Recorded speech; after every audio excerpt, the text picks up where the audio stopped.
नमस्कार, आप देख रहे हैं न्यूज फॉर नेशन और मैं हूं प्रियदर्शन।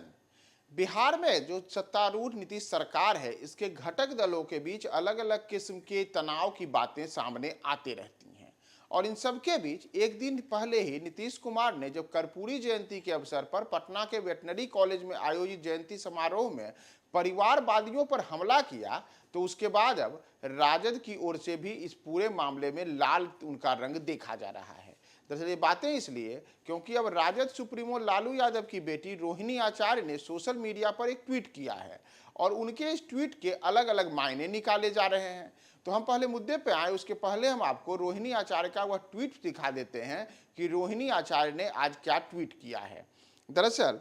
आज रोहिणी आचार्य ने 3 अलग अलग ट्वीट किए हैं। तो उनका जो पहला एक ट्वीट है उसमें उन्होंने लिखा है कि समाजवादी पुरोधा होने का करता वही दावा है, हवाओं की तरह बदलती जिनकी विचारधारा है।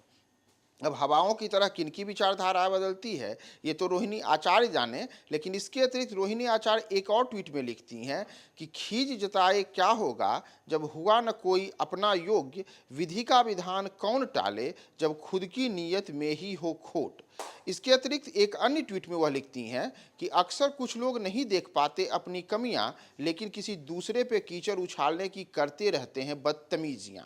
अब अगर आप देखिएगा तो रोहिणी आचार्य का ये तीनों का तीनों ट्वीट एक तरीके से उस परिवारवाद को लेकर ही इनका भी कटाक्ष है, जिसे लेकर के नीतीश कुमार ने एक दिन पहले ही बातें की थी। पहले आप अगर नीतीश कुमार की बातों को याद करें तो नीतीश कुमार कल पटना में कर्पूरी जयंती मनाई गई थी और जननायक कर्पूरी ठाकुर की 100वीं जयंती पर जदयू की ओर से पटना में आयोजित कार्यक्रम में नीतीश कुमार ने बड़ी खास बातें कही थी। उन्होंने कर्पूरी ठाकुर का उदाहरण देकर के कहा था कि कर्पूरी ठाकुर अपने सिद्धांतों की राजनीति के लिए जाने गए। उनके आदर्श और नैतिकता आज तक समाज के सामने एक नजीर की भांति हैं और कर्पूरी ठाकुर ने कभी भी परिवार के लोगों को सियासत में आगे नहीं बढ़ाया और उनके ही पद चिन्हों पर नीतीश कुमार भी चल रहे हैं।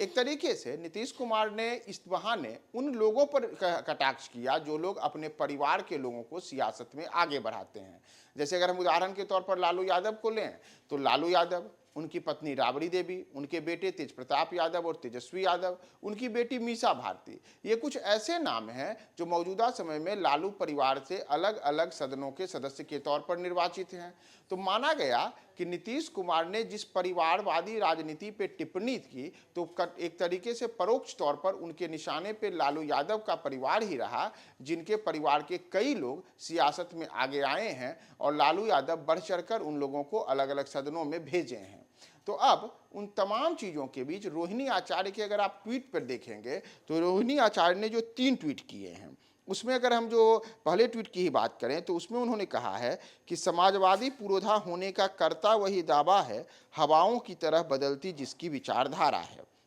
अब अगर हम इसे नीतीश कुमार से जोड़ कर देखें तो अगर आप याद करें तो नीतीश कुमार की राजनीति जो रही है पिछले अलग अलग दशकों में अलग अलग राजनीतिक दलों और अलग अलग गठबंधनों के सहारे रही है। नीतीश कुमार कभी एनडीए के साथ, कभी महागठबंधन के साथ, कभी यूपीए के साथ, तो कभी अलग अलग दलों के साथ अपनी सियासी पारी आगे बढ़ाते रहते हैं। यानी कि उनकी विचारधारा किसके साथ रहेगी इसे लेकर के कुछ भी नहीं कहा जा सकता। तो एक तरीके से यह माना जा सकता है कि रोहिणी आचार्य ने जो ये बातें कही हैं कि समाजवादी पिरोधा होने का करता वही दावा है, हवाओं की तरह बदलती जिसकी विचारधारा है। एक और जो उनका ट्वीट है उसमें जैसा मैंने आपको बताया कि रोहिणी लिखती हैं कि खीज जताए क्या होगा जब हुआ न कोई अपना योग्य, विधि का विधान कौन टाले जब खुद की नीयत में ही है खोट। तो अब यह तो सवाल बड़ा है कि आखिर रोहिणी आचार्य के निशाने पे कौन है, आखिर वह किस पर निशाना साध रही हैं कि जिनका कोई अपना इस कदर योग्य नहीं है कि वह सियासत में अपने आप को आगे बढ़ा सकते। और इसके अतिरिक्त जो एक तीसरी ट्वीट रोहिणी आचार्य के द्वारा की गई है उसमें वह लिखती हैं कि अक्सर कुछ लोग नहीं देख पाते हैं अपनी कमियां, लेकिन किसी दूसरे पे कीचड़ उछालने की करते रहते हैं बदतमीजियां। तो अब वह किनकी कमियां बताने की कोशिश कर रही हैं, आखिर कौन वह शख्स है जिसको रोहिणी आचार्य निशाने पर लेते हुए एक के बाद एक ट्वीट करती हैं और शायराना अंदाज में यह बताती हैं कि आप तो बदतमीजियां कर रही हैं। आपके तो नियत में ही खोट है, आपका तो कोई अपना योग्य ही नहीं है और आपकी जो विचारधारा है वह तो ऐसी है कि जैसे हवा का रुख जब तब जहाँ तहाँ बदल जाता है, वैसे ही आपकी ही विचारधारा कहीं एक जगह नहीं टिकती है। और भले ही अपने आप को आप समाजवादी पुरोधा होने का दावा करते हैं, लेकिन आपकी विचारधारा इस बात को कहीं से भी इंगित नहीं करती कि आप समाजवादियों के पुरोधा हैं। तो रोहिणी आचार्य का यह ट्वीट आखिर किनको निशाने पे लेकर के किया गया है, यह भी एक बड़ा सवाल है। लेकिन जैसा मैंने आपको बताया कि एक दिन पहले ही नीतीश कुमार ने जब परिवारवादियों को लेकर के निशाने पे लिया था, तो उसमें भी यह माना गया था कि उनके निशाने पे लालू यादव और उनके जैसे भी तमाम राजनीतिक नेता हैं जो अपने परिवार के लोगों को सियासत में आगे बढ़ाते हैं। तो क्या अब रोहिणी आचार्य ने भी इसी बहाने नीतीश कुमार को निशाने पे लिया है? इसके का जो जवाब है वह तो अब राजद और यह रोहिणी आचार्य ही जाने। लेकिन हमने आपको यह बताया कि आज रोहिणी आचार्य पूरे एक तरीके से देखें तो आक्रामक तेवर में दिख रही हैं और आक्रामक तेवर में वह उन लोगों को निशाने पे ले रही हैं जो अपने आप को समाजवादी पुरोधा होने का दावा कर रहे हैं।